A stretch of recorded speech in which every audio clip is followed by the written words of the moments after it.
Mga ka-farm, sa video na to ay magpupurga tayo ngayon ng aking broodcock na manok. So ang gagamitin ko ay itong astig ng Excellent. So ituturo ko sa video na to yung process kung paano ako magpurga ng aking mga broodcock or malalaking manok. So kaninang umaga ay nilagyan ko ng 20 to 30 grams lang napakain yung aking alagang broodcock na manok na pupurgahin natin ngayon. So yung purpose nun ay para maalis lahat yung kanyang mga kinain. So sa paghapon natin siya pupurgahin. So 20 to 30 grams lang yung binibigay ko para pagdating ng hapon ay empty na talaga siya.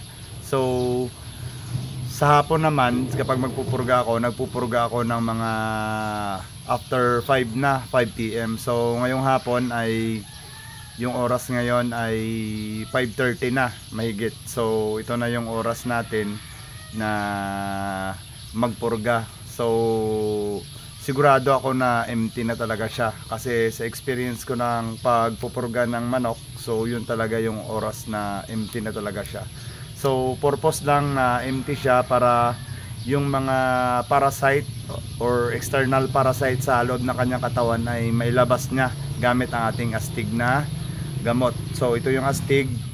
Then may magandang epekto kasi pagka umaga, kung matapos na nating mapurga sila, ay makikita mo talaga yung result kasi maraming sumasama sa kanilang dumi na parang maliliit na puti. So indication na gumana yung pagpurga natin. So bago ako magpurga, ipapakita ko muna sa inyo yung aking manok. So nandito sa likod.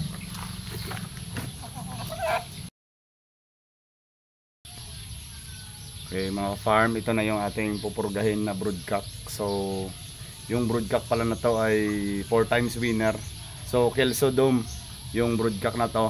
So hindi ko na nagamit, mga 3 months nasa cord lang. So plano ko ipurga ngayon para after purga ay magamit siya natin. So ito siya. Then pagkatapos after purga, yung process ko, kinabukasan ay magliligo tayo or liliguan natin, tapos gagamitan natin ng Ceromite para yung mga external naman na parasite ay makuha sa kanya. Then after dyan, papatuyuin, bibilad sa araw, at pagbilad sa araw, balik ulit sa cord. So yun lang mga ka-farm sa video na to. So stay tuned lang na ma-subscribe nyo yung channel na to. So yun lang. Happy farming. Subscribe for more. Salamat.